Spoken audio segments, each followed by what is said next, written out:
On this episode of CityView, pass protection, bike safety laws kicked into gear. Home sweet home, Austin gives one homeowner a do-over.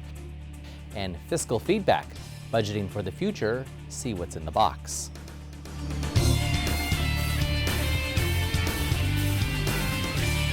Hello and thanks for joining us. I'm your host, Renee Tejas. Those stories and more, but first, a year ago, Tim Louviere, a senior pipe technician and a 22-year employee with the Austin Water Utility, was killed in an accident while on a construction project.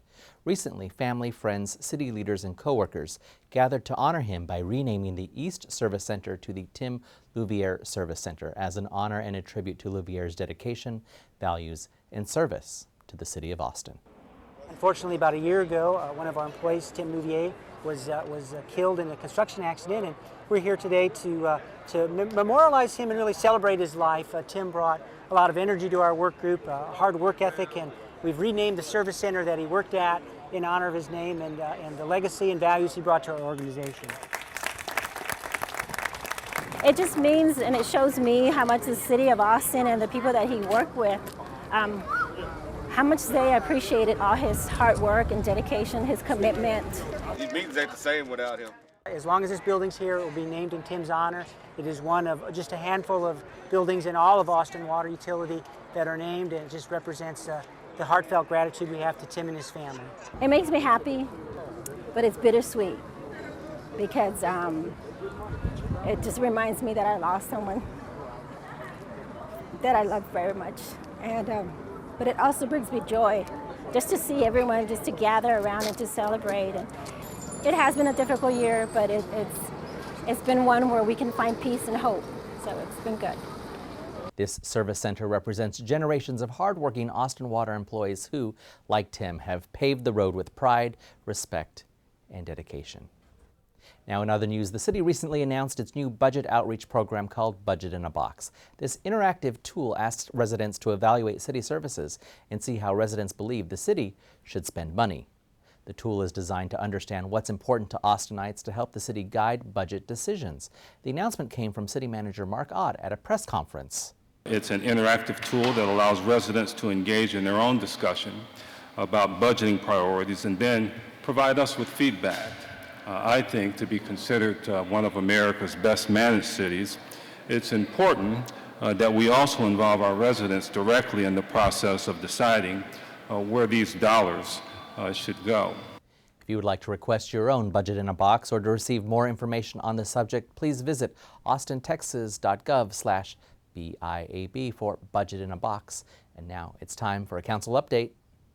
The Austin City Council approved funding of up to $112 million for the new Central Library project. Funding will go towards construction of the new Central Library and related improvements, including the 2nd Street Bridge, utilities and roadway improvements, and the Seaholm substation wall. The new Central Library, which is going to be located to the east of the existing Seaholm power plant facility, is scheduled to begin construction late this fall. Council approved an item directing the city manager to find new ways to fund the relocation of buildings on Rainey Street, reevaluate Rainey Street infrastructure, and create a Rainey Street History Center. A proposed amendment would modify existing Rainey Street sub-district regulations to encourage the relocation of historically significant buildings to appropriate locations outside of the sub-district instead of demolishing them. The public hearing concerning a related ordinance proposed by the city's Planning Commission was postponed to the May 23rd council meeting. The council approved a resolution directing the city manager to establish baseline information, goals, opportunities, and sustainable strategies for preserving affordable housing stock. The city manager will also work with stakeholders to develop recommendations to council to proactively address preservation of affordable housing. The resolution aims to preserve and revitalize existing affordable housing in the Austin area, which includes permanent supportive housing, single-family and multifamily ownership opportunities, multifamily rental opportunities, as well as rental assistance and home repair programs. And the city conducted a public hearing in order to review the proposed downtown parking requirement amendments, which will address bicycle parking and clarify language in the existing code. If passed by council, the amendments would also create a bicycle parking fund that would allow new development to provide revenue to sustain the city's bicycle parking program. In all, council considered 83 items at its May 9th meeting. Its next regularly scheduled meeting is May 23rd. For CityView, I'm Larry Schooler. And from the latest council action to an ordinance gaining traction, the city recently enacted the Vulnerable Road Users Ordinance to protect the people on our roads who are at most risk, bicyclists. This ordinance requires cars and light trucks to pass by at least 3 feet from bicyclists and other defenseless road users. And also note, commercial vehicles and other trucks must pass by at least 6 feet. Officers will be out on the roads enforcing this ordinance and protecting the most vulnerable road users. Officials remind drivers to please slow down and carefully pass bicyclists. Sharing the road can help you avoid a citation, but more importantly, it could save a life. And drive safely out there, knowing that the roads are not the only place to be safe. Home safety is important too. In past episodes of CityView, we followed the story of Mary Ellen Martinez, an Austin resident who sought out assistance from a free City of Austin program that helps residents rehabilitate their homes. The city found out that her house was in such bad shape that professional rehab wouldn't be enough to make her house safe to live in. They decided that they would demolish her house and build a new one on the same lot. Well, we're happy this homeowner recently received the keys to her new home, and we were there. Oh, I love it. I'm almost scared to move anything in it and dirty it, and mark it up. It's really pretty. This is perfect. It's just the right size. So it's all perfect. And everything that was selected is beautiful. The City of Austin's Neighborhood Housing and Community Development Office has several free programs for Austin residents to help you find or stay in a home you can afford. Learn more at austintexas.gov/empower. Well, that's all for this edition of CityView. I'm your host, Renee Tejas. The next episode will be May 24th. Thanks for watching. We leave you with some sights and sounds from the recent Commander-in-Chief's visit to Austin, Texas. This is the first stop that I'm making on a tour of the Austin area today.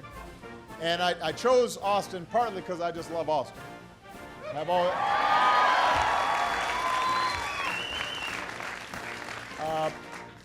But also because there's some terrific things going on in this area. We know what's possible when Americans, whether they're Republicans or Democrats or independents, are working together. And when parents and teachers and business owners and local leaders come together. And that's what we're seeing here in Austin. We're seeing people working together, not because of politics, not because of some selfish reason, but because folks here understand that when we're all working together, everybody does better. Everybody succeeds.